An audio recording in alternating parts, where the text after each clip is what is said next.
예, 안녕하십니까. 부동산으로 부자되기 TV 카페 공인교사 임동성입니다. 오늘 부동산을 투자하려면 되도록이면 법인으로 투자하라, 이렇게 두 번째로 한번 얘기를 나눠보겠습니다. 부동산으로 투자를 하는데 왜 법인으로 투자를 해야 되느냐? 보통 이렇게 부동산 투자를 이제 공격적으로 하시는 분들은 보통 법적으로는 한 해에 뭐 이렇게 두 채 이상을 팔게 되면, 샀다 팔았다를 하면 세무서 입장에서는 그 규정에 의해서 이것을 업자로 판단할 수 있어요. 업자로. 이게 나쁘게 표현하면, 그냥 좋게 표현하면 사업가로 이렇게 표현할 수도 있고, 그 투자를 전문을 하는 투자자, 투자 전문 업체, 사업자 등록증은 없지만 당신은 업자입니다. 부동산 매매업자입니다. 이렇게 판단을 하는 거예요. 좀 나쁜 시각으로 보면 너 투기꾼이구만, 이제 이렇게 보는 거겠죠. 그러니까 담당 세무 공무원이 봤을 때 어떻게 보시겠어요? 그런 법률 규정이 있는데, 담당 세무 공무원이 나는 가난해. 그랬더니 저놈이 막 아파트나 상가나 토지를 샀다 팔았다 했는데, 한 해에 두 건이나 팔았는데, 한 건은 3억 벌고 한 건은 뭐 5억 벌었어. 그랬더니 얘가 그냥 양도소득세로 계산해서 내네? 이렇게 이제 판단할 거 아니야. 자기가 보기에는 이 친구는 업자야. 두 건만 해도 이렇게 판단할 수 있거든요. 근데 어떤 그 차액이 적으면 한 5천만 원밖에 안 벌었거나 1억 정도밖에 안 벌거나 그러면 그냥 그렇네 이렇게 할 수도 있겠죠. 금액이 커버리면 어떻게 할 수 있다? 이걸 업자로 판단할 수 있어요. 그렇게 되면 이것을 합산을 시켜서 어떻게 해요? 두 건을 종합과세 한단 말이에요. 근데 그게 이제 한 해만 그렇게 되면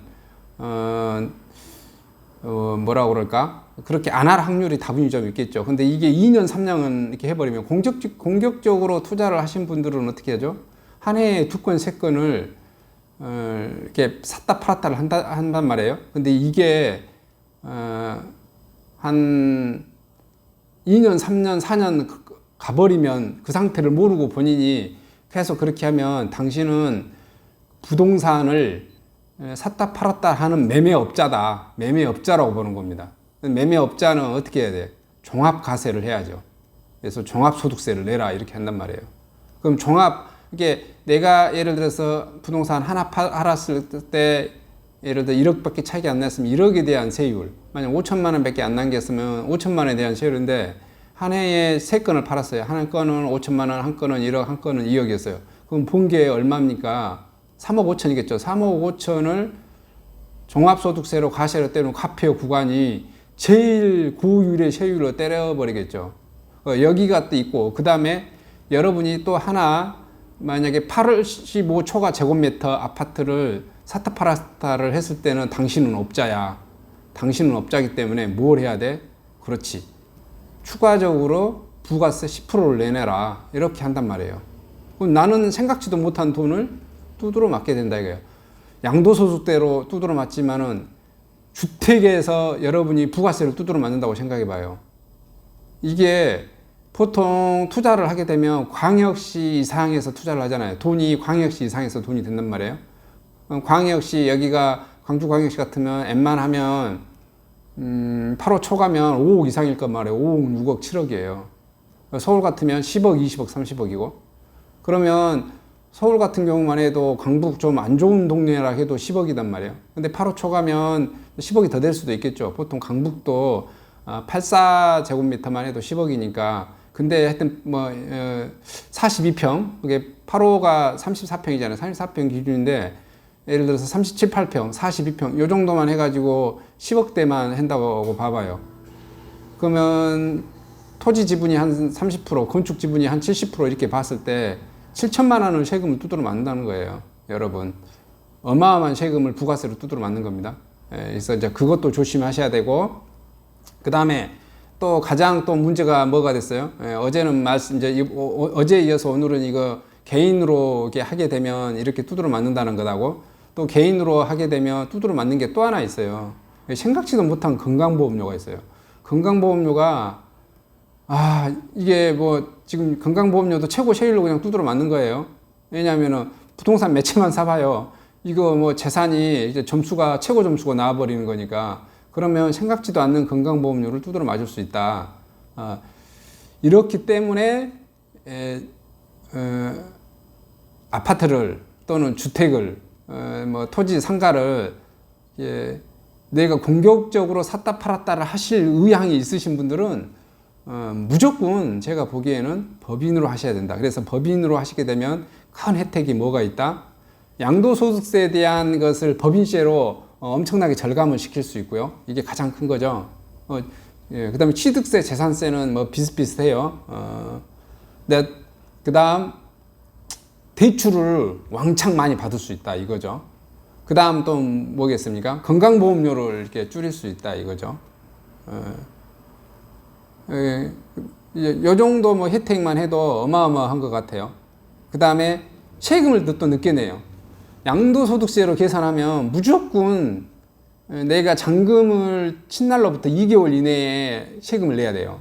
근데 법인으로 내게 되면 내가 잔금을 계약을 2010 예를 들어서 9년 지금 9월 달에 했어요. 아니면 10월 달에 했어요. 근데 잔금을 2020년 1월 한 5일로 했어요. 그러면 사업연도가 2020년에 종결된 거잖아요. 그러면 세금은 어떻게 된다? 2021년 3월 말까지 내면 되는 거예요. 무려 1년 넘게 세금을 딜레이 시킬 수 있어요. 그 세금을 양도소득세를 여기 법인으로 된 게 법인세잖아요. 그러면 어떻게 돼요? 나는 그 돈을 가지고 세금이 만약에 나왔는데 나올 세금을 어떻게 해야 된다? 이렇게 1년 가까이 또 이렇게 돌릴 수 있잖아요. 그 돌릴 수 있다는 것도 어마어마한 거죠. 그 양도소득세와 법인세 비율로 했을 때는 세율이 낮아서 세금을 대폭 절감시키고 또 제가 뭐라고 했었죠? 법인으로 만들면 법인을 비용 처리를 할 수 있어요. 웬만한 거 다 비용 처리하실 수 있습니다. 비용 처리할 수. 그 비용 처리 중에서 가장 큰 것이 뭐라겠죠? 이자라겠죠. 이자를 전부 다 비용 처리할 수 있습니다. 그래서 세금을 엄청 줄일 수 있다. 그 다음에 또 하나 뭐 더 좋은 게 뭐 있습니까? 그렇죠. 자녀한테 이것을 넘겨줄 수가 있어요. 자녀한테 넘겨줬을 때 주식으로 넘겨주는 겁니다. 그러니까 자녀가 취득세를 낼 필요가 없어요. 그 다음에 주식 평가를 비상장회사라 낮게 평가할 수 있습니다. 그래서 거기에 관련된 그 자녀한테 넘겼을 때 세금 엄청 낮게 책정할 수 있고, 자녀가 둘이면 법인을 2개를 만들어 버리고 자녀가 셋이면 법인을 3개를 만드시면 된다. 이렇게 핵심 요약적으로 그래서 법인으로 하시라고 말씀드립니다. 이상 법인으로 했을 때 개인으로 했을 때보다 이런 엄청난 혜택이 있습니다. 어떤 자산을 내가 뭉치고 이연을 시킬 수 있는 것, 그리고 가장 많은 제가 질문을 많이 받는 게 뭐라고 했죠? 개인들은 법인 돈을 꼭 뺏어 쓰려고 해. 법인 돈을 뺏어 쓰면 그 횡령죄가 되거든요.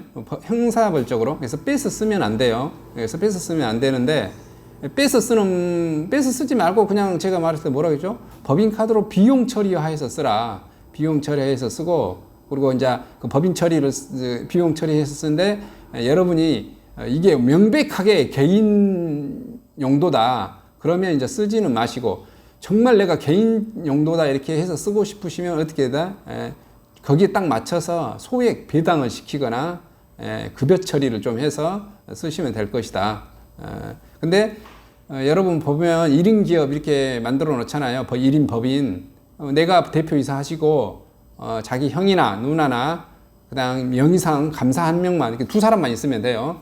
그 주식은 자기가 100% 하셔도 되고, 아니면 부인, 내가 60% 부인을 뭐 40% 하든지, 부인이 대표이사를 하면 부인이 자기가 뭐 60% 70% 하시고 남편을 한 뭐 30%나 20% 해 주시든지, 아니면 자기가 100% 하셔도 되고요. 그건 뭐 상관없습니다. 그리고 법인 자금은 제가 봤을 때는 500만 원을 하셔도 자본금은 100만 원을 하셔도 대한민국 법상 아무런 문제는 없습니다. 다만 그 1금융권 뭐 했었을 때 1금융권 담당자들은 예전에 초창기 법인이 최하 자본금이 5천만 원이었어요. 근데 5천만 원 이렇게 하시기를 이렇게 권할 수도 있어요, 대출을. 그래서 그냥 제가 봤을 때는 5천만 원 이렇게 그 정도 법인 자금 만드시는데 하시면은 법무사한테 맡기면 한 50만 원 정도, 40만 원에서 50만 원이면 회사 하나 차릴 수 있습니다. 그래서 회사와 내가 분리된다고 보시면 됩니다. 그래서 회사 자산, 내 자산, 그리고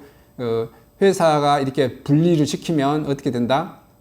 내가 내 히든카드를 내 명의로 정말 좋은 아파트는 1세대 1주택에서 이렇게 서울 같으면 어떻게 돼요? 한 10억 이상 차이 날 거, 광주광역시 같으면 2억이나 3억 차이 날 거. 그래서 1세대 1주택 맞춰서 팔면 또 세금이 빵원이다 이렇게 이제 보이시고요. 이런 혜택이 있다 이렇게 설명을 해드리겠습니다. 꼭 법인을 차려서 법인으로 투자를 많이 해보시기 바랍니다. 이게 직장 생활을 하면서 격리 파트나 회계 파트에서 좀 일해본 사람들은 이 법인 차리는 게 아무것도 아니는데 이게 진짜 처음 해보신 사람들은 굉장히 좀 겁내하시고 뭐 이렇게 무엇이 복잡하시고 뭐 이렇게 한다고 생각하시는데 그거 뭐 복잡할 거 하나도 없습니다. 그리고 세무 기장료는 1인 기업 하면 월 한 10만 원, 이제 부가세까지 하면 11만 원 이 정도 보통 해달라고 하면 대부분 해드리거든요. 아마 연애에 한 120만 원 들어가잖아요. 근데 그것을 아까워하지 마세요. 저도 이제 부동산 공인중개사지만 공인중개사는 세무사가 아닙니다. 세법을 곁다리로 살짝 배우는 거예요. 그래서 세법에 대해서 많이 모릅니다. 근데 일반 사람들이 공인중개사를 상대로 세법 상담을 그렇게 많이 들어옵니다. 그러면 공인중개사도 뭐 어떻게 하겠어요? 거꾸로 세무사한테 물어보고 하죠. 저도 이렇게 세무사분들한테 기장료를 드리고 제가 궁금한 것은 수시로 세무사님한테 전화해서 상담을 받습니다. 그래서 어떤 효과가 있냐? 10만 원 주고 상담 공짜 엄청 받습니다. 여러분, 공인중개사들은 보통 뭐든지 봐보면은 공짜로 이렇게 상담 받으려는 성향이 굉장히 강하잖아요. 모든 고객님들이 다 그래요. 근데 솔직히 저도 뭐 바쁠 때 그런 전화 오면 좀 짜증 나거든요, 사실. 왜냐하면 돈도 안 되면서. 근데 짜증을 낼 수는 없고 성심성의껏 이렇게 해드려야 되죠. 왜냐하면은 짜증내면 그 손님 나 떨어질 거니까 그게 언제 내 손님이 될지도 모르는데, 그러니까 이게 성심성의껏 해주지만 그 깊이는 아무래도 낮을 수밖에 없어요. 여러분, 돈을 줘야 깊이 있는 상담을 해줍니다. 그거는 어디든지 마찬가지죠. 그건 어쩔 수 없는 사람의 본능이기 때문에 여러분이 아마 법인 차려서 그 기장료 좀 내시고 그 세금 내가 투자하시면 사고 쳐놓은 다음에 세무사 찾아가봤자 세무사가 해결해 주는 방법이 없습니다. 내가 뭔가 좀 찜찜하면 기장료 주시면서 상담 받으시라, 세무 상담 받으시라. 그리고 저도 뭐 세무적인 거 물어보면 손님들한테 답변을 해드리지만 나중에 하는 말을 항상 뭐라고 합니까?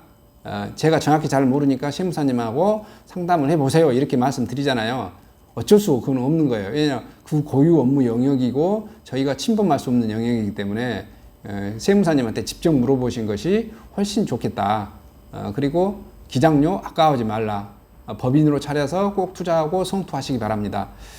저는 혁신도시에서 토지, 상가, 꼬마빌딩을 중점 중개구로 하는 공인중개사고요. 대표 전화번호는 010-727-4080입니다. 물건을 주시면 유튜브, 네이버 카페, 네이버 블로그, 한방 프로그램 또는 밴드방 각종 SNS에 홍보해 드립니다. 그리고 이런 정보를 받고 싶으시면 구독, 좋아요 많이 부탁드리겠습니다. 감사합니다.